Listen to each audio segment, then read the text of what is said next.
Welcome back to Everything is Ideology. I'm your host, Dr. Lee Caplan. I'm joined today by Dr. Laura Sykes. We'll be discussing her recently published essay, Rolling Stone Magazine, Co-opting the Counterculture. Today's episode is about tension between aesthetics and politics, between counterculture and capitalism, and between what something claims to be and what it actually does in the world. And we start by looking at her work on rock criticism, especially figures like Richard Goldstein, Willis, Lester Bangs, and Jann Wenner. But very quickly, the conversation opens up into the role of the magazine Rolling Stone and how it helped shape not just the music culture, but the way people understood themselves as part of a movement, even when the political commitments behind that movement were continually in conflict. Along the way, we talk about things like the use of new left aesthetics without the politics behind them, the role of gender and race in music criticism, and how ideas get packaged, circulated, and sometimes stripped of their original meaning.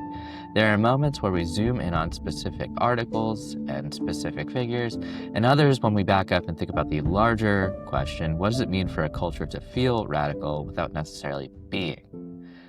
If you like what we do here, please subscribe to the show at patreon.com/everythingisideology or give a one-time donation at buymeacoffee.com/everythingisideology. Hello, everyone, and welcome back to Everything is Ideology. I'm here blessed to be with the wonderful Dr. Laura Sykes. She is from West Monroe, Louisiana. So if I think it's hot in New Jersey, it's probably hotter there. So shout out to just dealing with that. Actually, no, you're in Texas, so maybe even hotter. So she attended the Louisiana State University for her undergraduate degree, earning a PhD at the University of Rochester, studying under Joan Shelley Rubin. The focus of her research is rock and roll criticism from its origins into the 1960s through today. Of particular interest to her are cultural hierarchies, radical politics, print culture, race, and gender. Her dissertation, In the Groove, Rock Criticism from 1966 to 1978, examines Richard Goldstein, Willis, Lester Bangs, and Jann Wenner, analyzing their contributions to musical, cultural, and political discourse, which is, of course, what we'll be discussing largely speaking today. She is currently adapting it for publication as a book. She is an assistant professor at the history at Texas A&M University, Texarkana.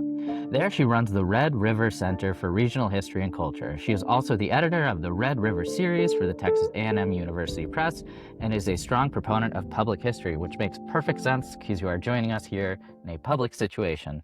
So thank you so much for joining us, especially on something like a Friday when everyone's tired and wants to sleep, of course, me included in that. Now, I had a really great time reading through this piece. I found the history sort of very straightforward and wonderfully written out. And what was interesting, I thought, was sort of there's no like, this works, it worked. There was no sort of original like motive of kind of like thinking through the history. There was no like lens. You sort of had the history and the archives create the lens in different ways. You had demarcations of different things where you have like hippie capitalism, and the various sort of social factions at play. But so a lot of that history sort of ends up working and speaking for itself. I also was immediately struck by this as a writing sort of note that you didn't have sections in this piece.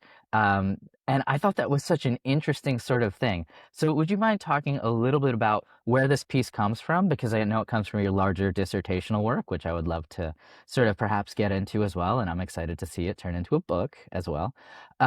If you wouldn't mind talking about the ways in which you wrote the chapter, how it came about, its relationship to your dissertation, and then we could get into the nitty gritty.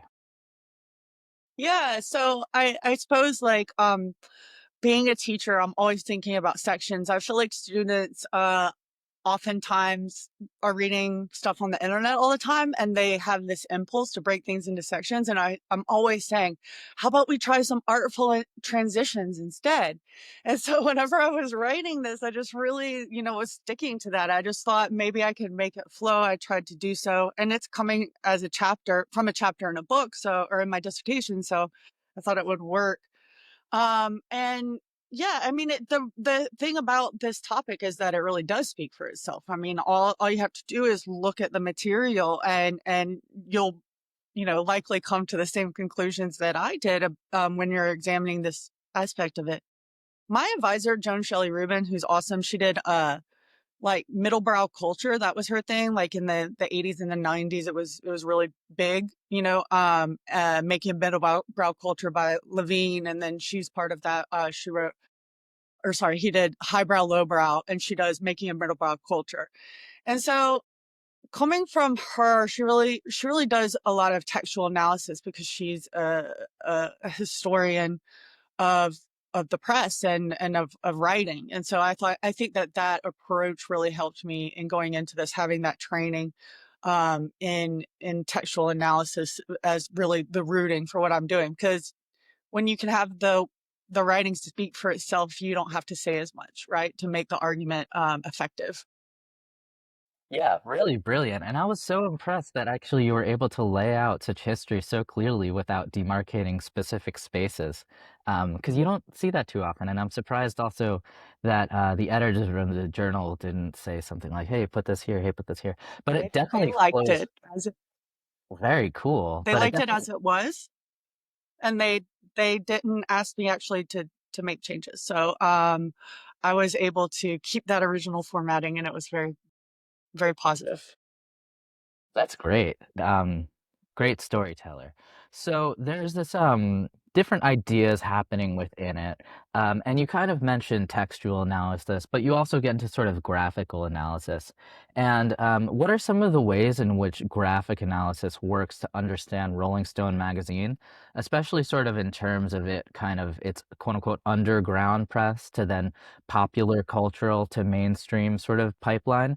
How do the visuals specifically play a role in that? And also, as a second part of the question, what role does sort of the visuals and politics and gender and race play? I know this is a lot, but you cover it.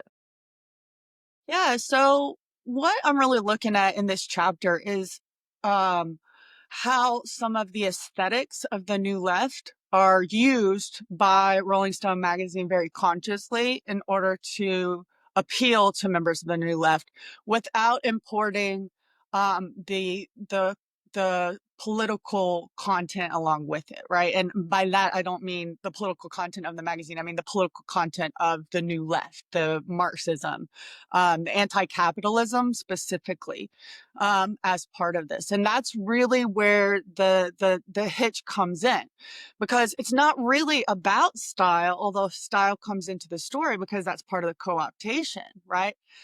It's about whether this magazine is a part of the New Left or not, and how it is, trying to convince readers that it is without actually fulfilling those commitments. Whenever I was talking to Richard Goldstein, who is one of my other subjects, and he is the very first rock critic, and I identify him in my book as being a pioneer. He said that when he invented the genre of rock criticism, he envisioned his work as the as the cultural wing of the political movement. Okay, so he's looking at talking about rock and roll and talking to audiences about rock and roll in specific ways as a political project. And so whenever Jann Wenner comes along with Rolling Stone, he's going to put all of the bells and whistles of this approach in the magazine without that anti-capitalist content, right? So we have all of the trappings without the sort of central pillar of what's going on. And so what Jann Wenner is able to do is, for example, he comes out of this new left radical scene that's happening in Berkeley during the free speech movement, but he's kind of never really in it. He's always just there watching it. And he goes and at one point he's going to work for Ramparts and work at Sunday Ramparts, this new left magazine, which is explicitly new left and anti-capitalistic. And he is going to use the aesthetics of that magazine to inform the aesthetics of the new magazine that he's creating, but he's not importing that content along with it. So the aesthetics are not important in that they make or break whether Rolling Stone is a valuable, asset to either the new left or American culture. that's just the signaling that he uses to get the audience, right? And the aesthetics are going to continue to be very good throughout, Rolling Stone's time as a magazine. But they're masking sort of the lack of deeper analysis that's going on in there, and perhaps convincing Americans in a way that that's not a part of rock criticism, that that's not important, that you can be countercultural without that core pillar of counterculturalism, right? So it kind of reminds me of like of Paul Fass's assessment of the flappers in the 1920s, where it's like all the aesthetic, but without the sort of political content. You know what I'm saying? And so this is what Jann Wenner is doing.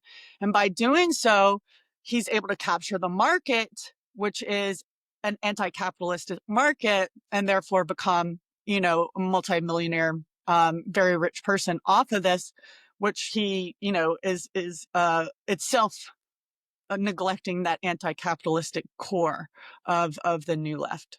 So I think it's all tied together. It's not about the aesthetics, right? It doesn't matter what the thing looks like, except for that it's a little bit of a trick, a little bit of smoke and mirrors to convince the audience that he's doing something there that he's not.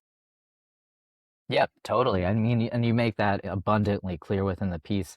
And also you lay out some of Jann Wenner's biographical aspects as well. So I was wondering if you could tell us a little bit about the founder of this, his relationship to Ralph Gleason, and some of the early years of the magazine, and then we could get into the internal and sort of external contradictions regarding the magazine, including the editorial staff and some of the unrest within those figures.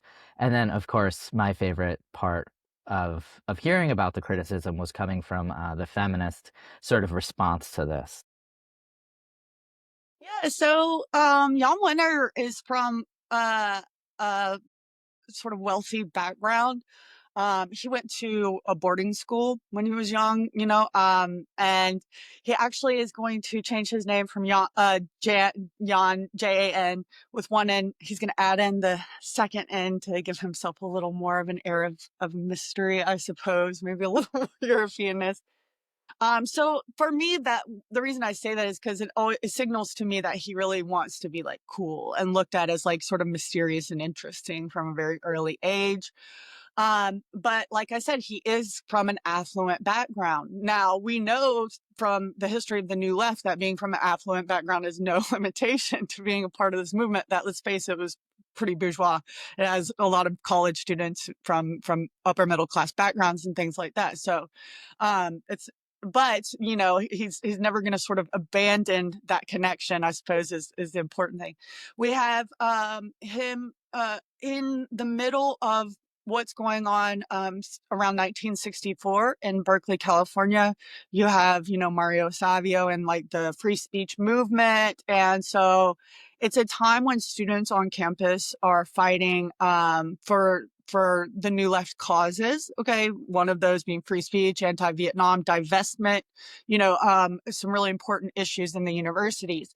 And from the observations that people at the time made, Jann Wenner was always there when like an action was going on, but he was never involved in the action, right? He's always just a little bit further away looking at it or watching it.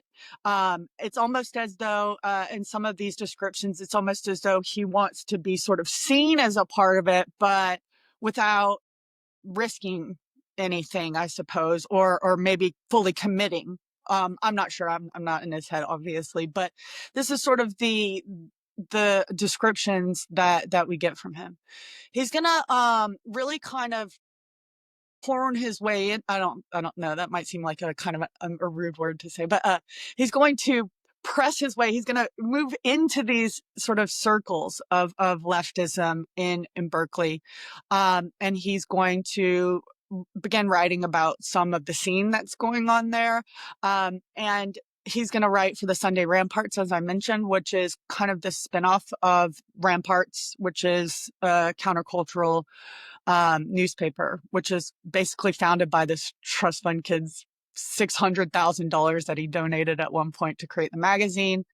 And it is very, very strongly new left. Okay, it's anti COINTELPRO. It is exposing things going on in Vietnam. It is, as we say, speaking truth to power in a lot of ways. And so when he's working with them, he meets this guy named Ralph Gleason, and Ralph Gleason is a long time music critic from San Francisco, and he is a jazz critic. He's a guy who was listening to jazz when other people said that it was degenerate music, and he said it ain't degenerate music and it swings and I love it.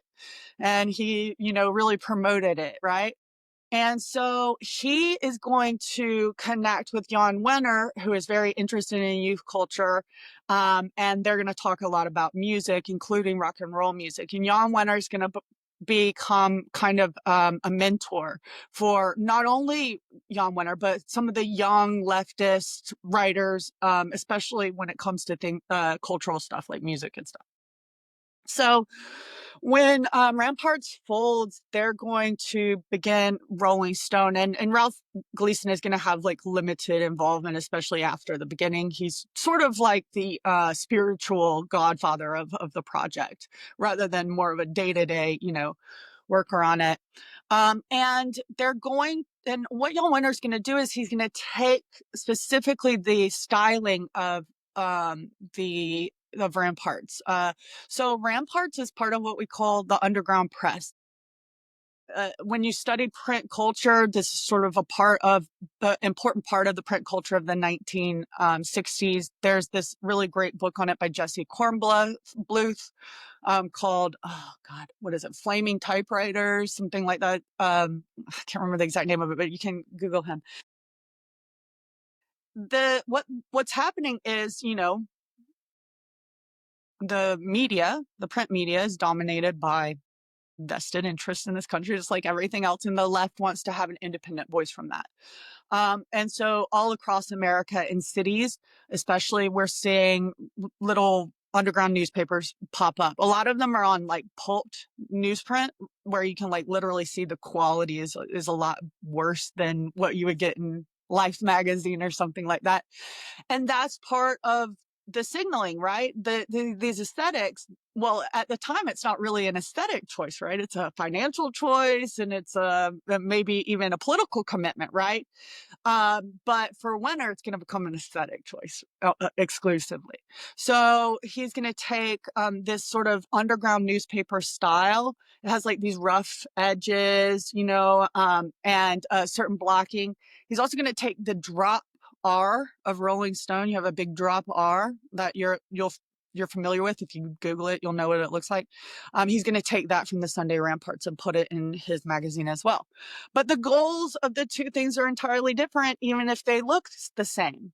Because from day one, the goal of Ramparts was to increase political awareness of important issues to the new left. And from day one, the goal of Rolling Stone is to turn a profit. And that's going to be the core of this disconnect that's going to happen between what we're presenting and what we're getting. Yeah, that's very much still an issue, just different aesthetic and cultural co-optations and whatnot. Like defanging is usually a current term.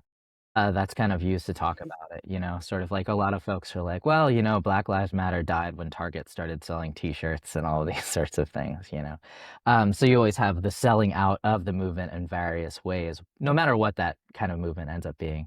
And there's some movements that are really hard to co-op, specifically like the Palestinian sort of movement seems to be like a particularly hard thing to co-op. It's like I don't know if you're going to see really keffiyehs or whatnot sold in Target in the same way. Um, you know. You never know, though, right? You never Well, know. the thing is about the containing it, like once you capture it, you're able to sort of contain it.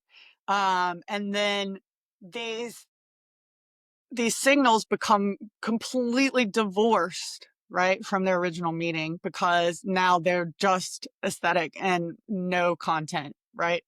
But we can't forget that there's someone who divorces them.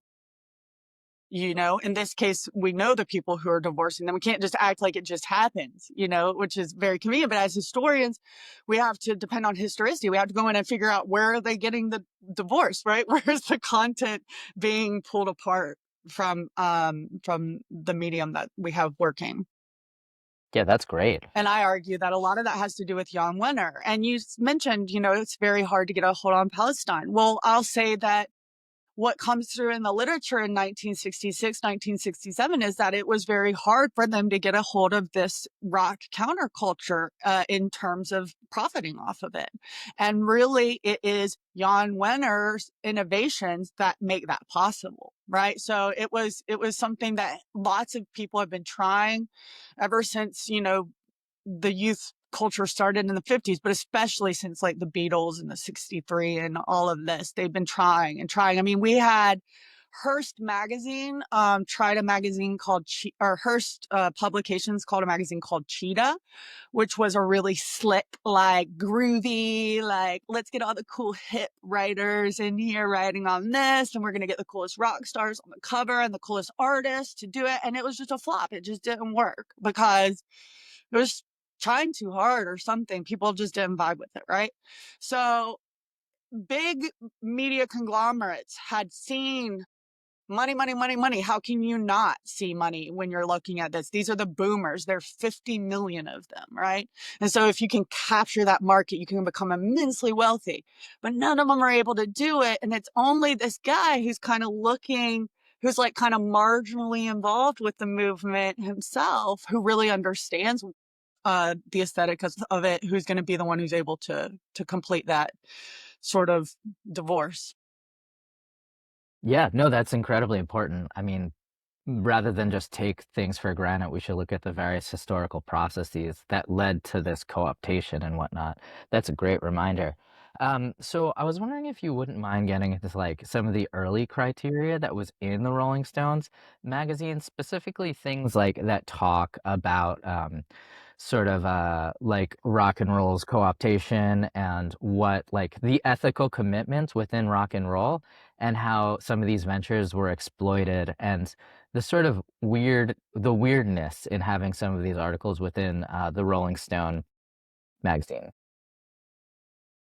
Yeah, so in a way that the problem is apparent, especially in the early magazine. By the time you get a few years into it, they've settled into a group that they have created for themselves, and it works. And it's not so jarring. Some of these distinctions, because you kind of know what to expect by that point. But an article that I think is really telling about the sort of nature of what Rolling Stone is doing and its relationship with what's going on within the actual left is the famous article from, I believe, 1967 on groupies, in which they have this multi-page spread with many photos of groupies as a phenomenon. So in this case, not a band or anything like that, but just the phenomenon of groupies. What is a groupie?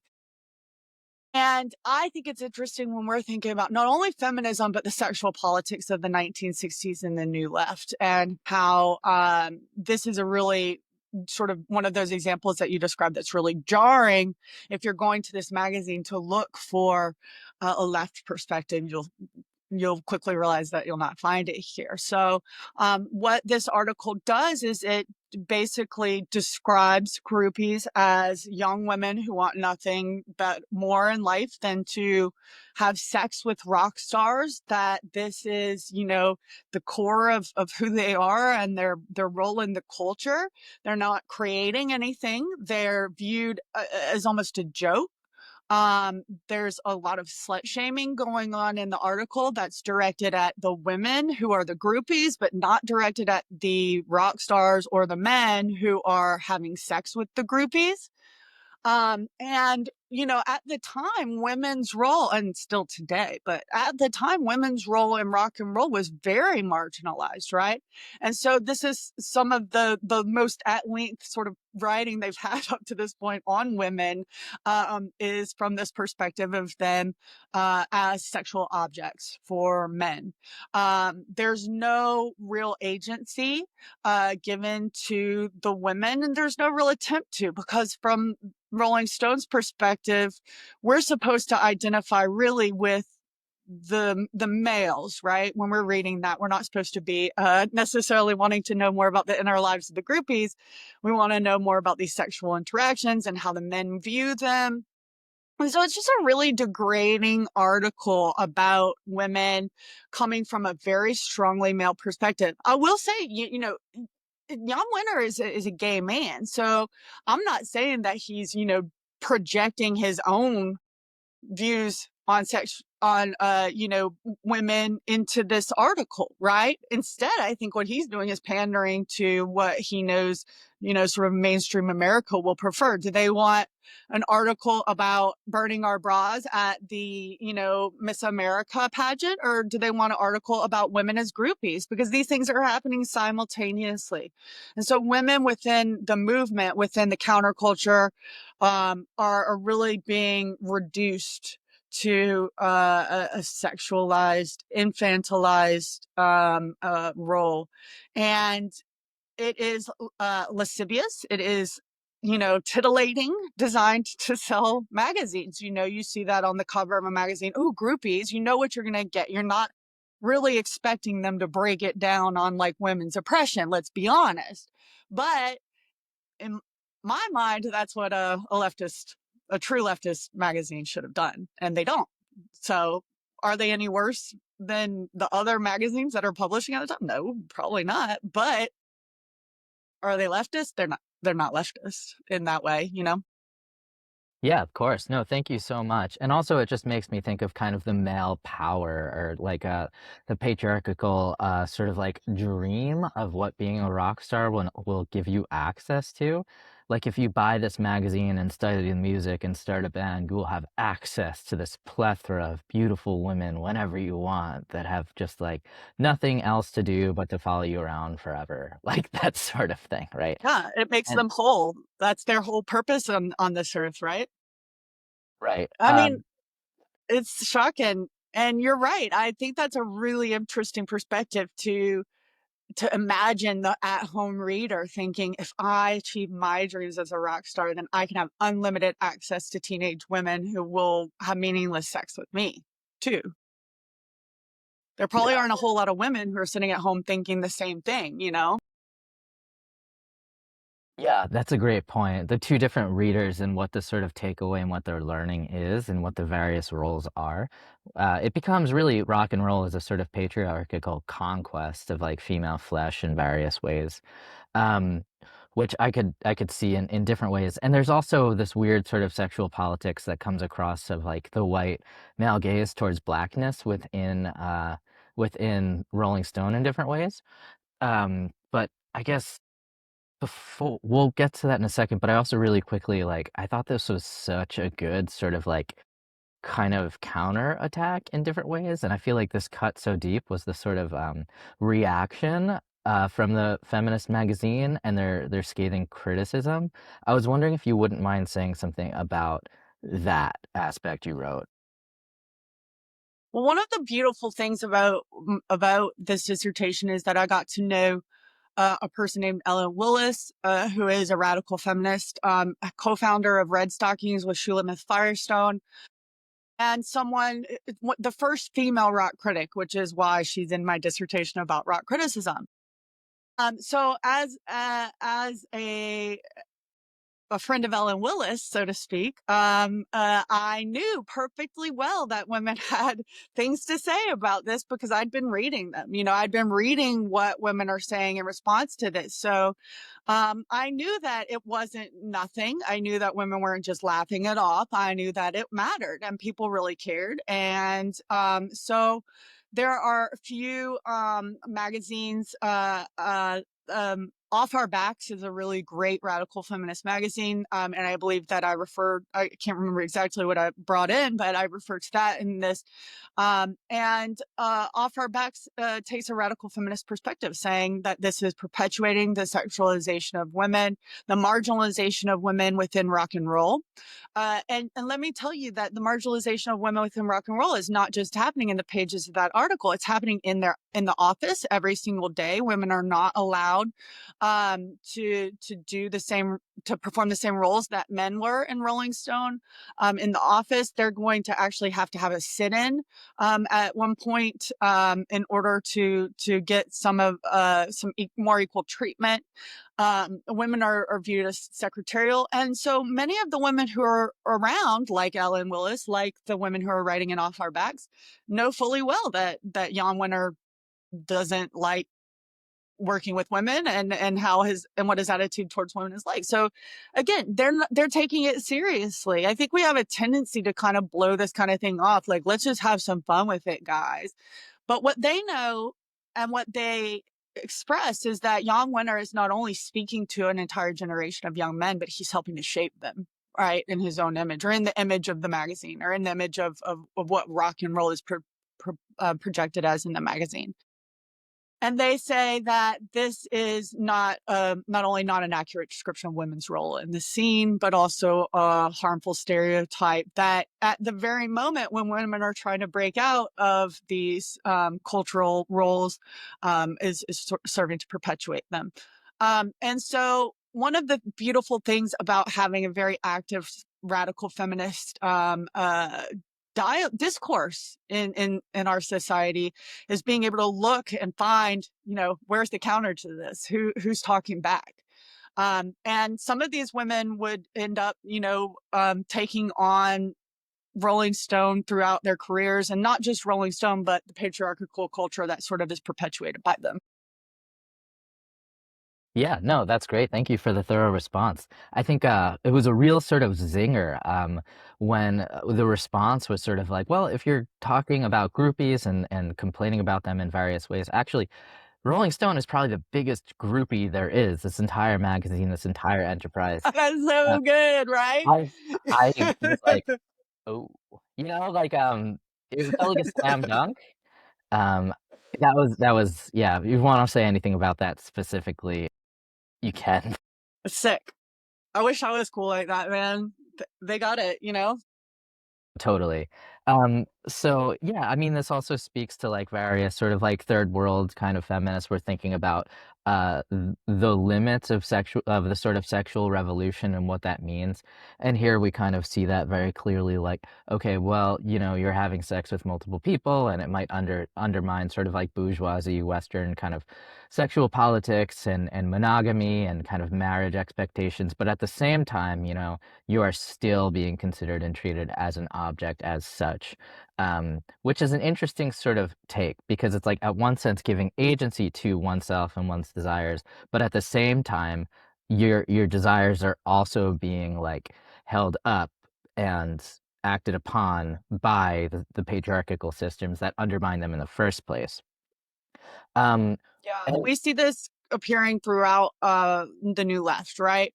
Because we're doing free love, because we're getting freaky, like that means sexual equality. And there are a lot of women who are going to have to say, no, we need to nail this down. You need to understand that we can, especially Ellen Willis. I mean, she was a proto sex positive person. She kind of helped found that view of feminism.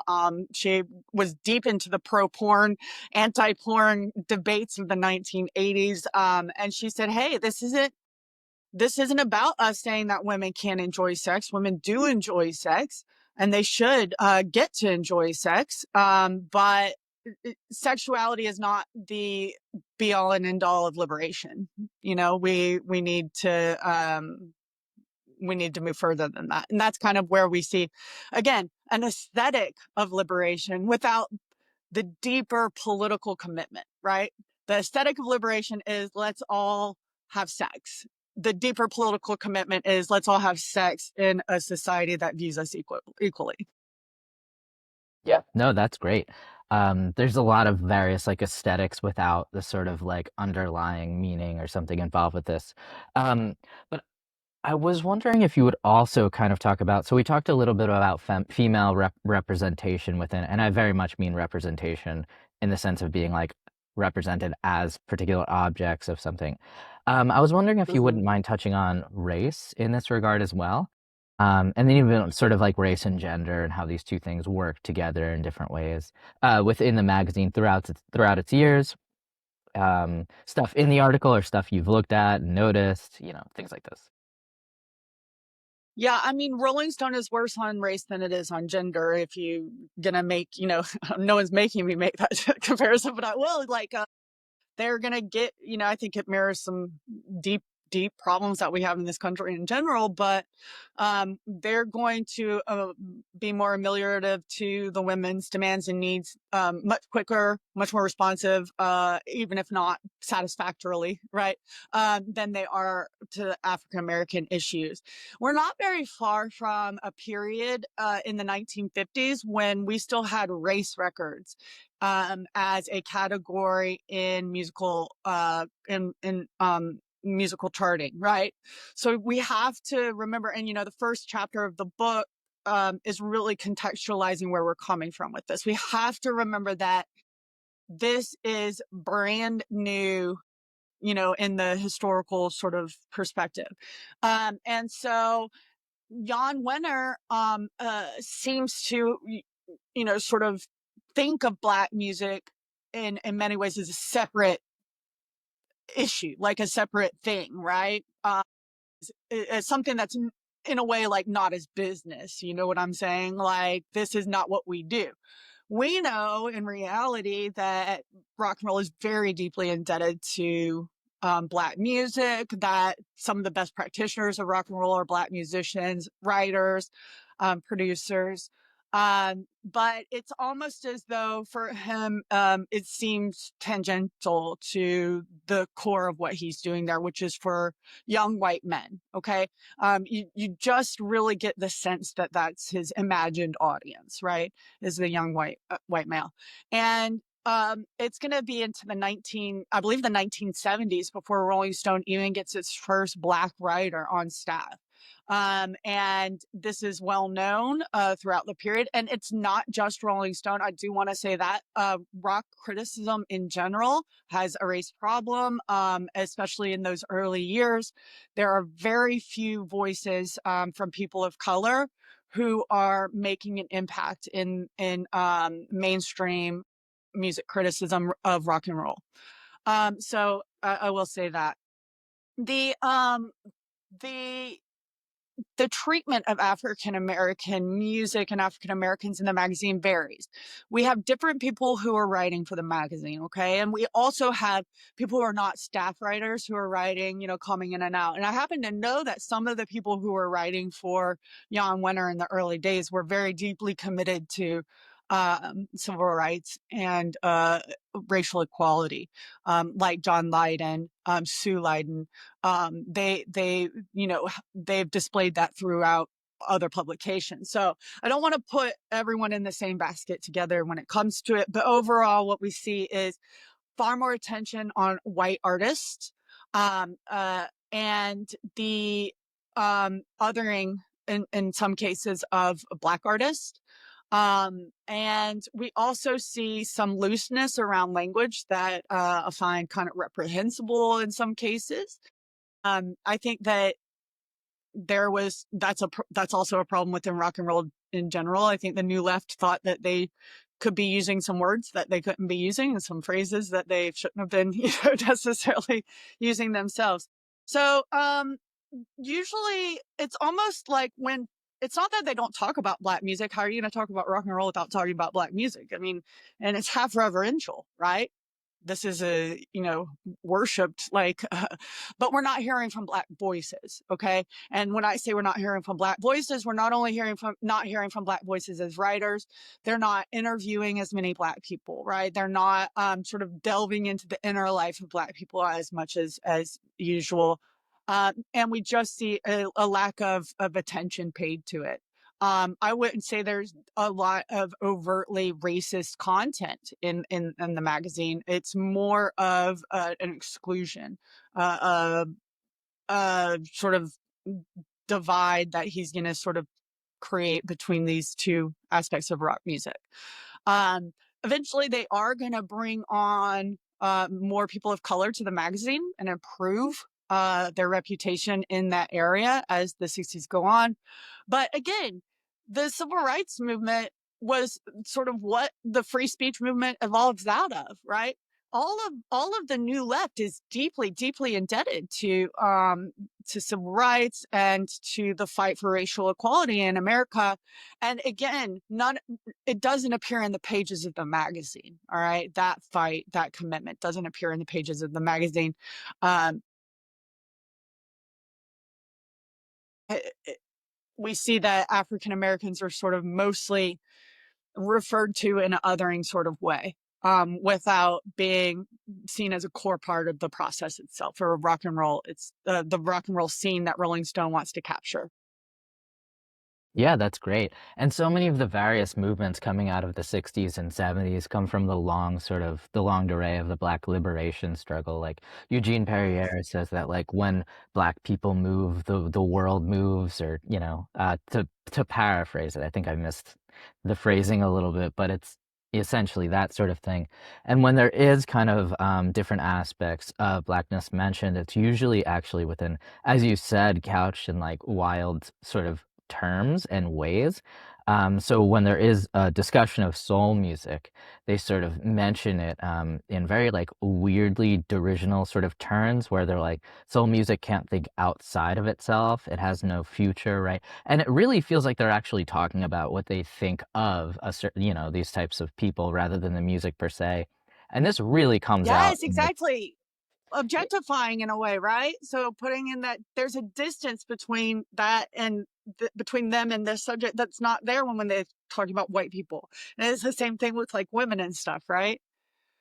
And that kind of thing is hard to put your finger on, but yeah. So exoticizing, I think, is some of what we see from some of the authors. Again, though, it does vary by the writer themselves, right? Some of them are sort of more with it and some of them are not. Again, though, at the end of the day, when we're talking about this chapter, which is about a magazine rather than a specific writer, the buck stops at the publisher, right? Which in this case is going to be Jann Wenner, the guy who's behind all of those decisions. So we might have some relatively hip with it writers coming in, but we might not, right? And the general tone overall is somewhat dismissive and othering, I would say. And then of course we have the actual labor problem, which is they're not hiring Black people. And if you want dismissive othering writing about Black people, well, don't hire Black people. That's how you get it, right? So the reason it's happening is fundamentally at the core an issue of who they're hiring and who they're not hiring. Yeah, that's great. I think, well, when people think of rock and roll, they don't necessarily even think about sort of the Black roots of the music. This and also like kind of country music as well. That's variously erased, which there's definitely a resurgence of people thinking about too, like Rhiannon Giddens and Black Banjo Renaissance sort of stuff going on. Um, there seems to also be, I guess there was this aspect of sort of when they do mention kind of Black music, it's done within white figures, which happened. So like they're talking about sort of certain bands and they're saying that like these bands understand Blackness and Blackness is a state of mind and, it's something you could put on and take off at the end of the day. Like it's all of these kind of old, problematic sort of things that we've more or less discussed in various ways throughout the times. This was also occurring sort of to me during the time where Amiri Baraka was calling this stuff out as a kind of, as a Black music critic and specifically coming from like Marxist-Leninist traditions and also like different like Islamicist sort of traditions as well. And he very much called out sort of like the white writers and Black musicians kind of thing going on. Um, so it's interesting. I know about some of this stuff in regards to sort of jazz studies, but I don't know all of this stuff regarding sort of rock and roll studies. But it seems like It's new, you know? We don't have rock and roll, we tend to wait like 50 years or so until we start really getting into something. So this stuff is just really starting to be examined. I think there's a lot of room here for us for scholars to work with it, especially leftist scholars, um, whose voices need to be amplified in this space, because we are talking about leftists, when we're talking about the new left, when we're talking about the counterculture, when we're talking about the hippies, anything like that, the rock and roll scene. You can't divorce it from what's going on politically, or you don't understand it. Of course not. Yeah, the social conditions and the music are sort of like one thing. Just kind of also like what Amiri Baraka was getting at too. There was Yes. within the magazine there seemed to be an arch villain and an arch nemesis of sorts, and his name seemed to be Bill Graham. So would you mind discussing a little bit about Bill Graham and sort of how he was positioned and why? Okay, so Bill Graham is really my entree into talking about hippie capitalism, which is one of my little. If we had subsections, that would be a subsection, right? Hippie capitalism, but we just blended it. Basically, there's this idea in the '60s that one of the views is anti-capitalist, right? But another view is that hippies can do their own kind of capitalism, right? We can have capitalism where people are making money, and we'll just have these sort of parallel institutions, and we'll have our own community in which this money is being circulated and stuff. We can do capitalism in our own hippie way, right? Which I guess calls into question the commitments of hippiedom. I think ultimately when we're talking about hippie capitalism, and I would argue that the hippie part is really that aesthetic part, right?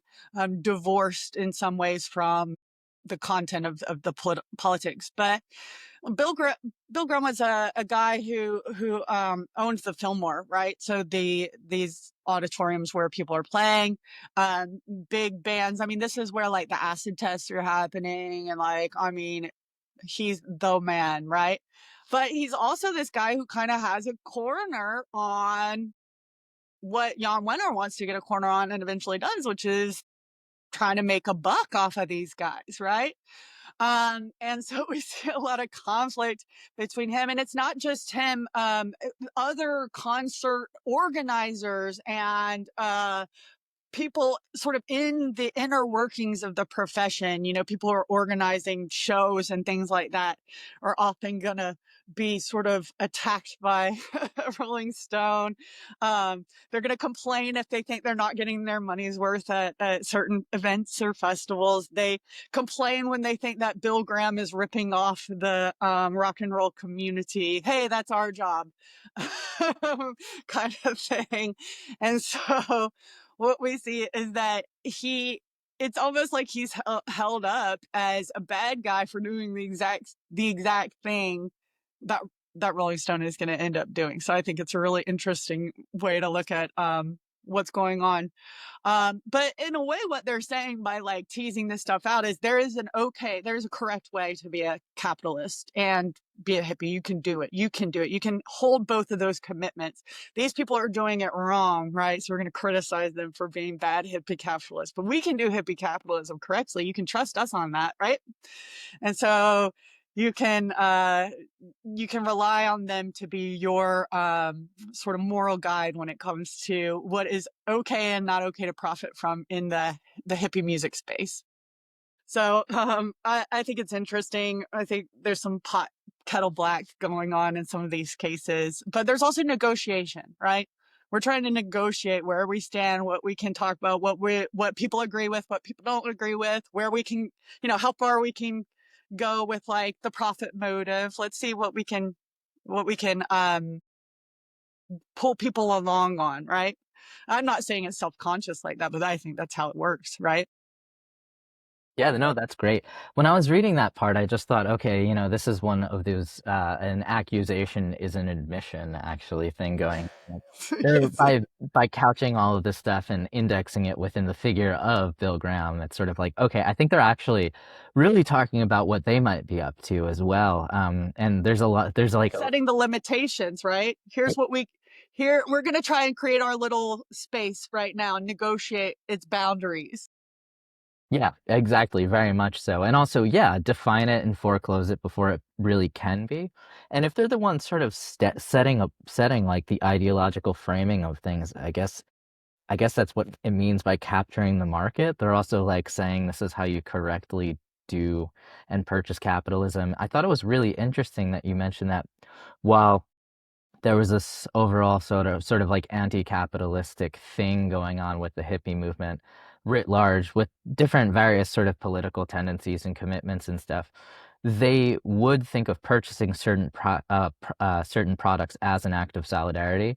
So, for instance, like buying a rock and roll record or getting tickets to something wasn't like necessarily a purchase without meaning behind it. Like there was a thing sort of, and it was like purchasing into what you want to see and into a And community. that's what Jann Wenner has to do, right?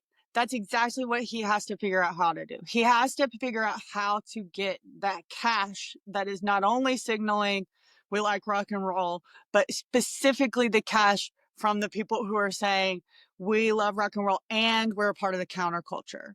Okay, so absolutely.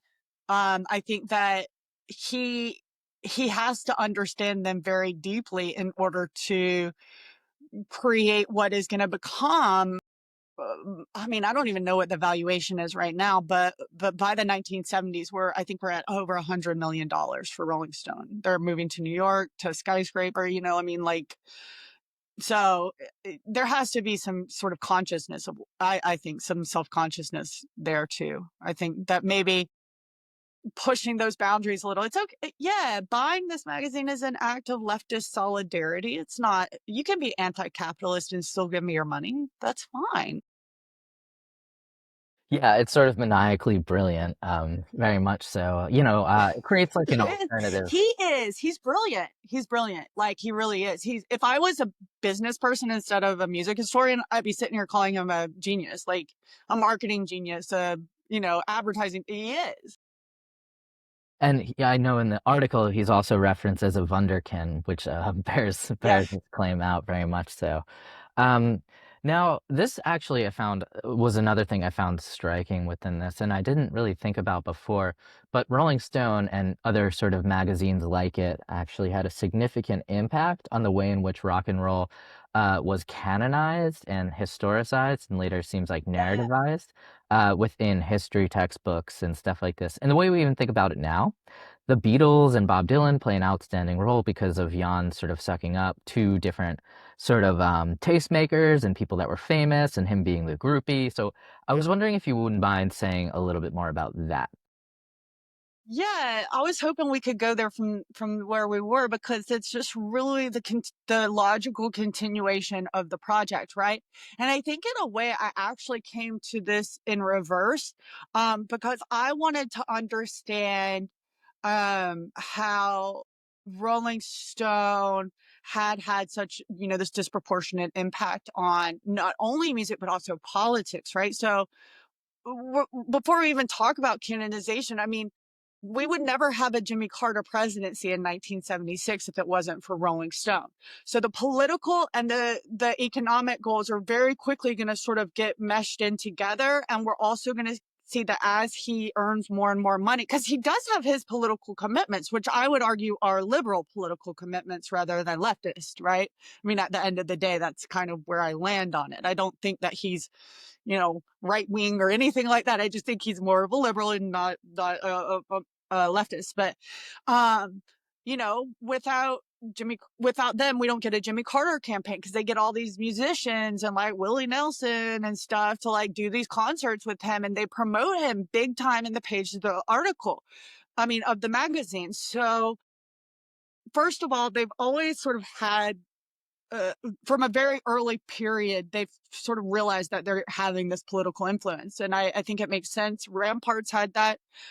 But in order to have that political influence, you have to be able to convince people that you're an authority, right? On this. And you also have to have an understanding of who your audience is, but also who they want to be, right? So you have to like if they're trying to talk to the wrong audience in the wrong way, it's never going to go anywhere. They have a very good idea of sort of the um, non-radical commitments of their audience, and how to make someone who is non-radical, who may lack those kind of political commitments, still get the thrill of feeling like they're a part of it, right? This sort of like I call it, the aesthetics of it, right? Just the feeling of it, the cool look of it, and all of that without the inner work.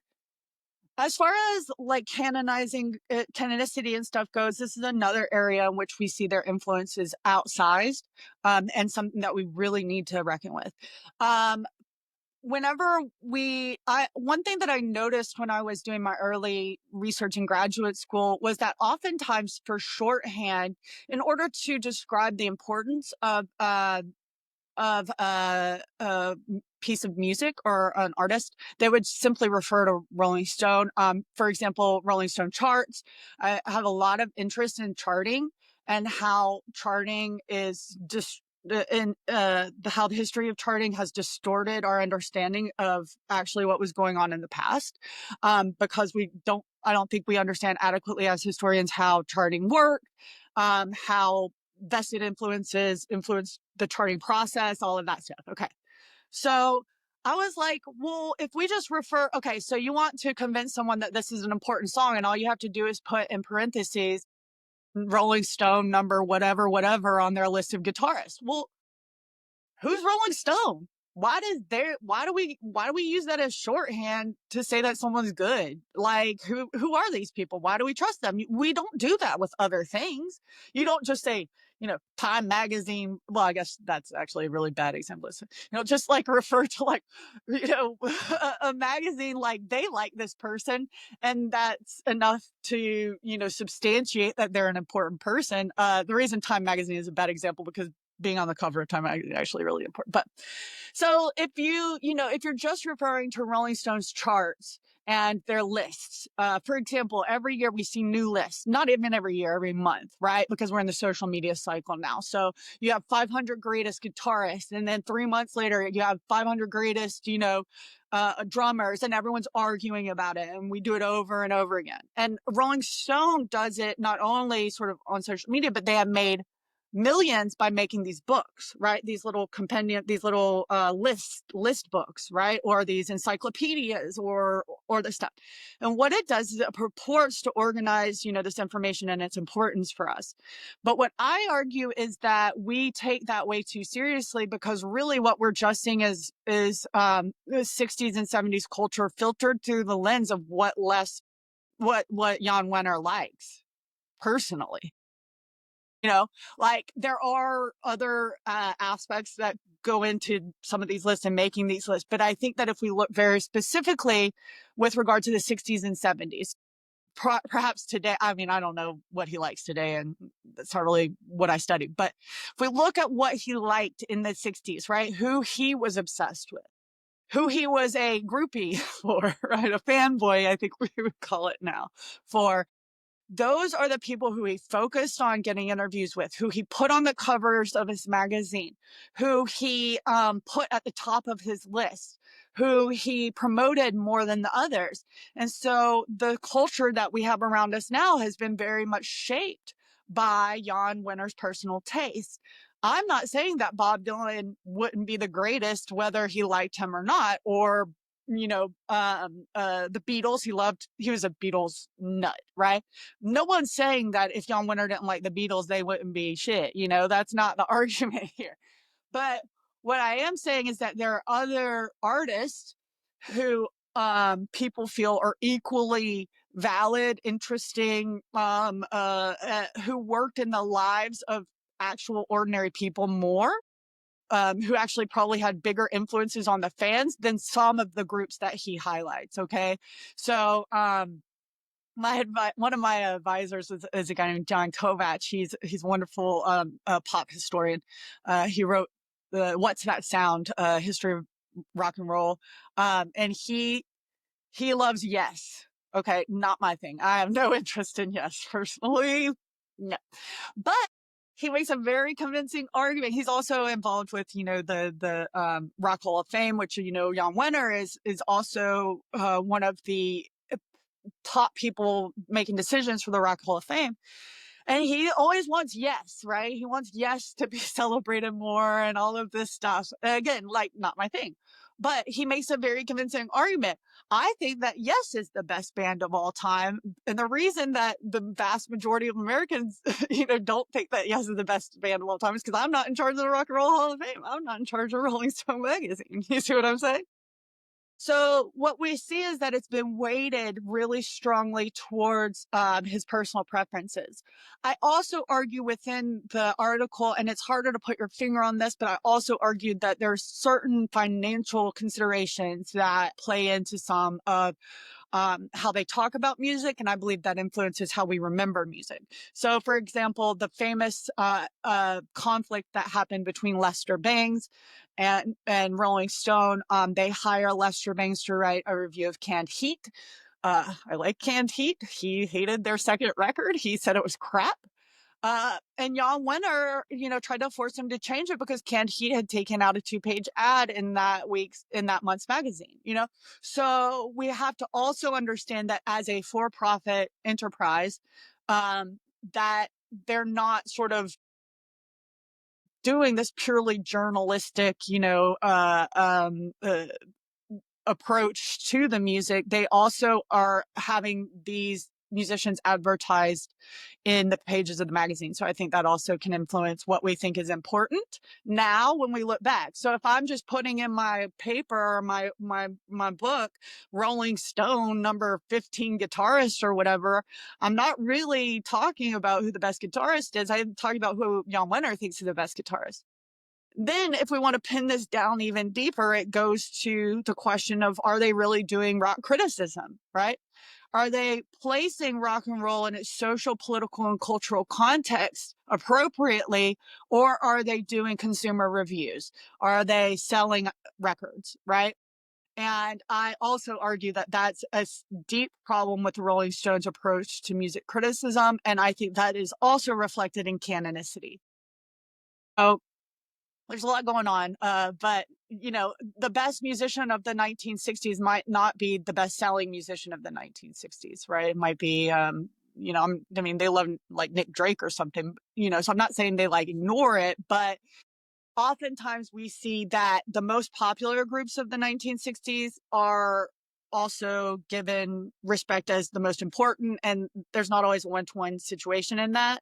But if we're looking at music reviewing as consumer reviews rather than music criticism, then it makes sense that commercial viability and commercial success would be the pillar on which we're creating this canon that they create and actively create constantly, and it's everywhere, and they make a lot of money off of it. They have defined the 60s and 70s music for our generation for sure.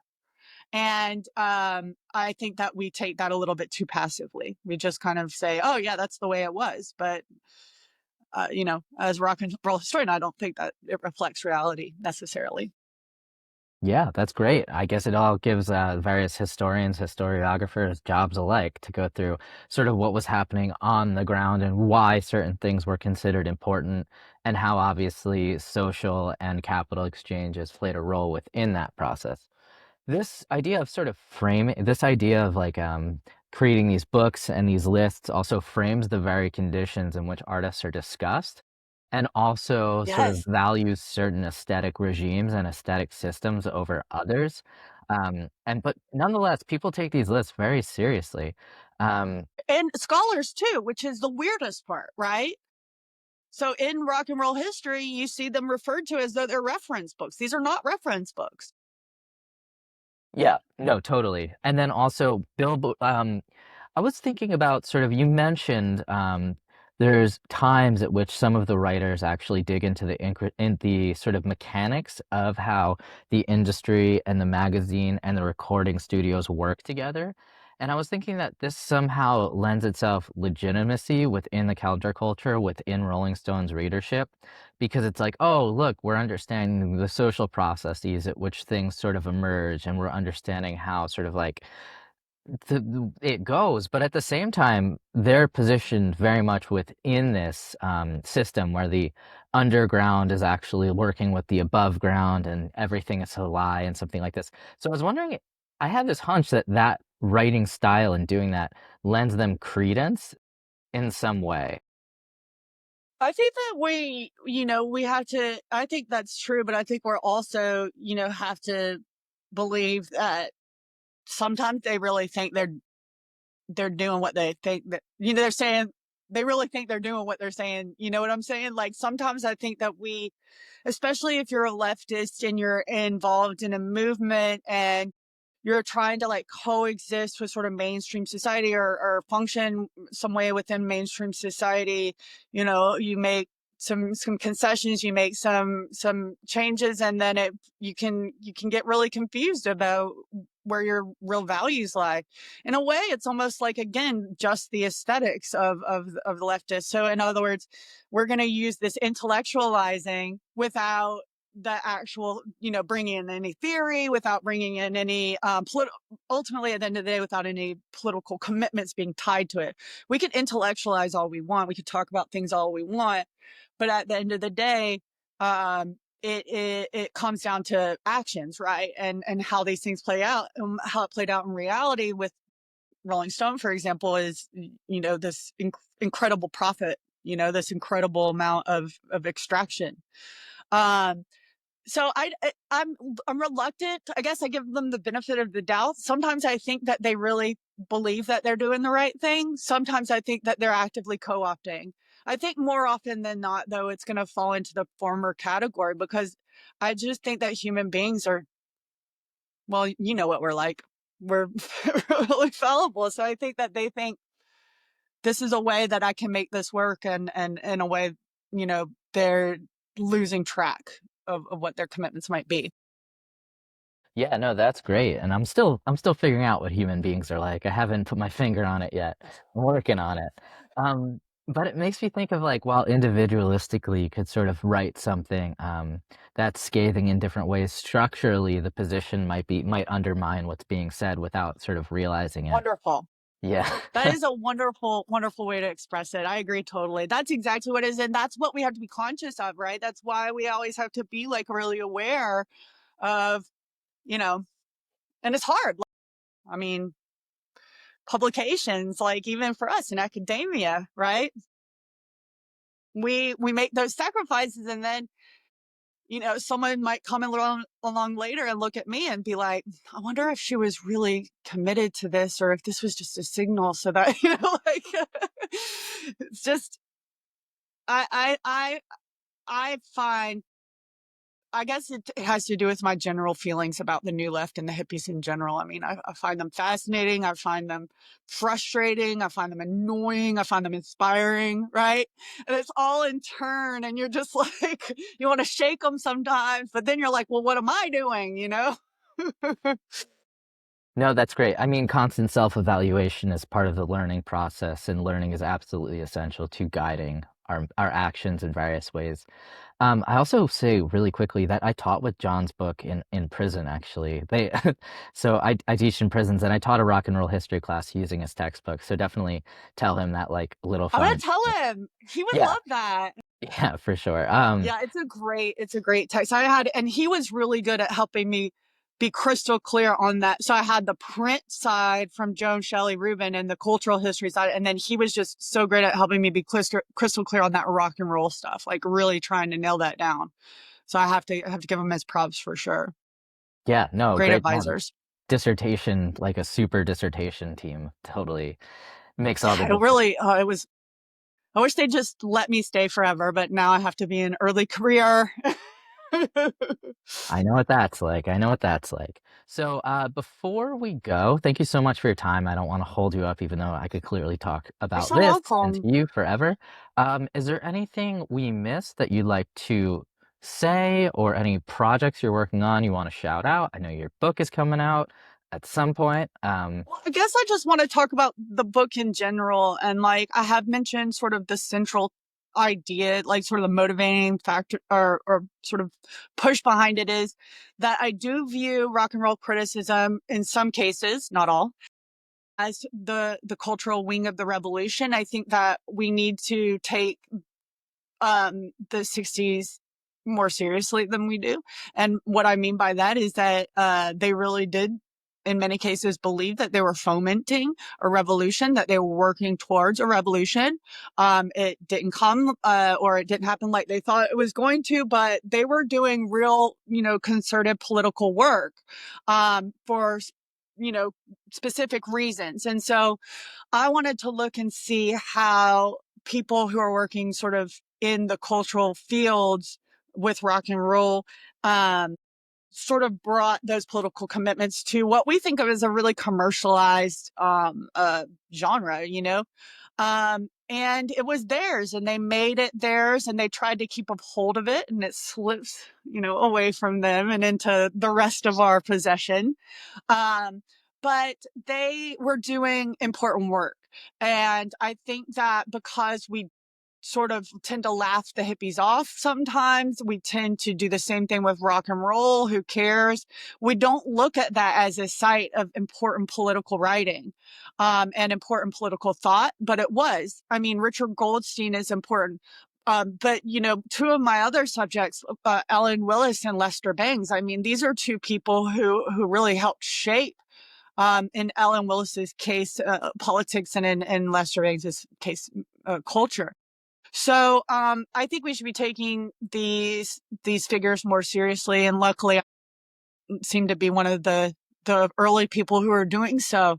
But I think that because we're such a culturally oriented society, that we can't really understand a movement without looking at the cultural wing of it, right?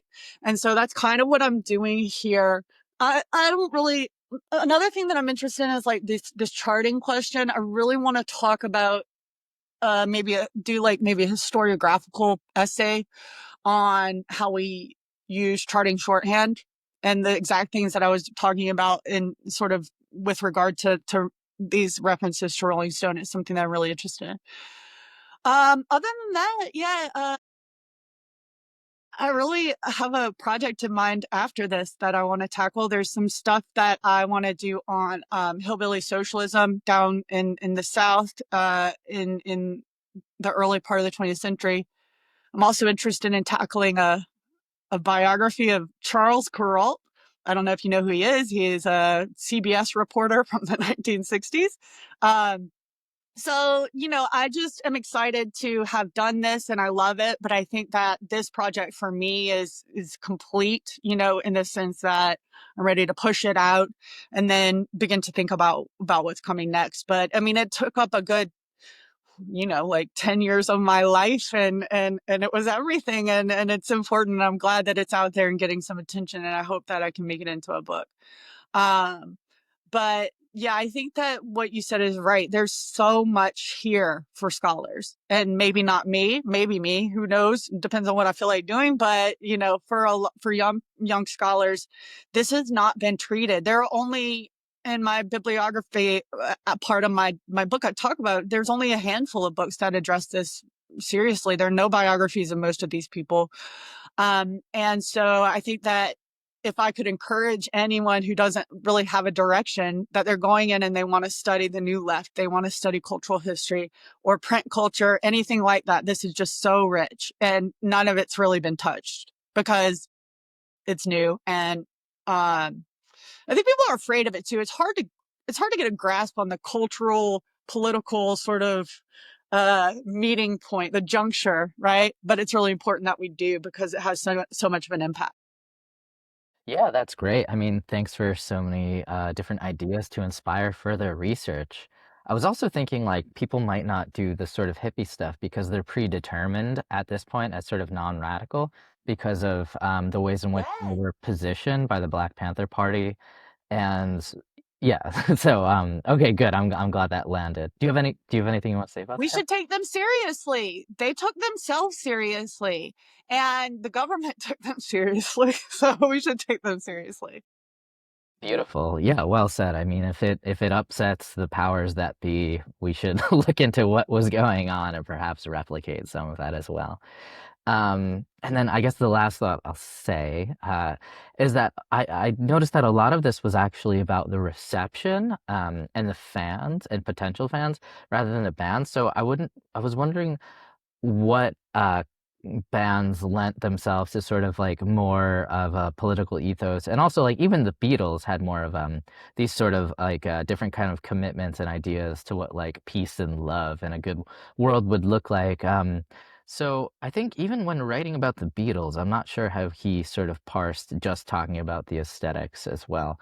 But I guess if you want to say anything about fans or bands, and then we could head That's on. such a really smart catch that you made, because that was a focus that I really wanted to do. Instead of focusing on the artists, the famous people, I wanted to focus on the reception. I wanted to focus on how Americans, and I tried to get perspectives, especially through letters that people would write, on how Americans were receiving this, and how these bands were working in the lives of ordinary people. That's what it's all about. It's not about, the rich and the famous. It's all about the ordinary folks. And um, I think that a lot of times the connection between what the artist intends and what the person receives is disjointed and not necessarily in line.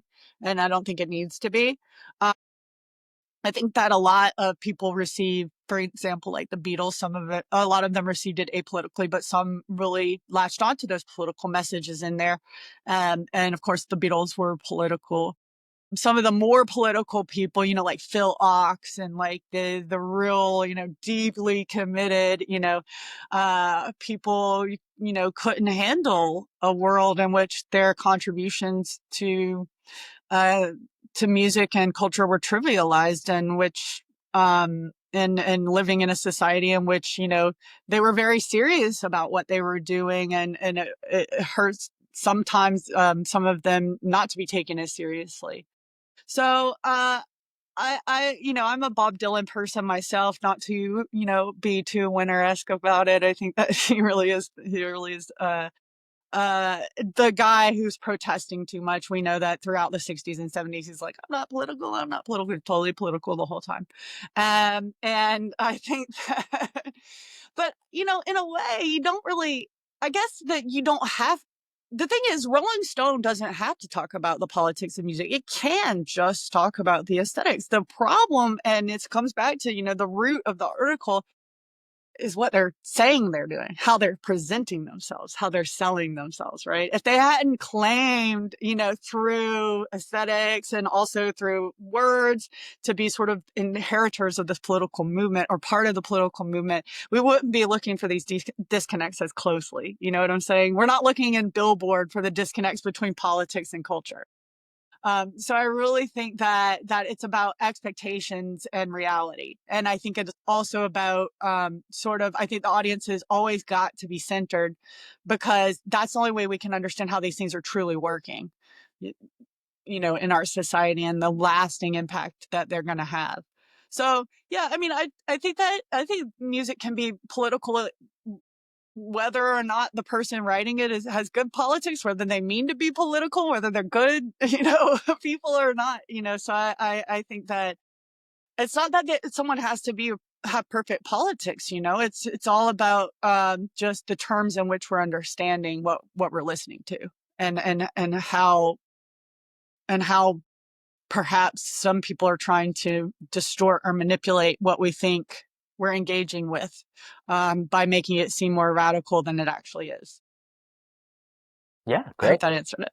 No, that's a wonderful ending. Yeah, I mean, the main issue being sort of like how they said they were and then what they were sort of thing. Yeah. So thank Yes. Yes. yeah, so thank you so much. This was so much fun to chat with you, and I'm looking forward to your upcoming project. Thank you, Lee. I'll stay in touch with you, and we can chat anytime. I love to chat about history. You can Me tell. too. Well, I'm sure we will. Thank you so much. All right. Thank you, Lee.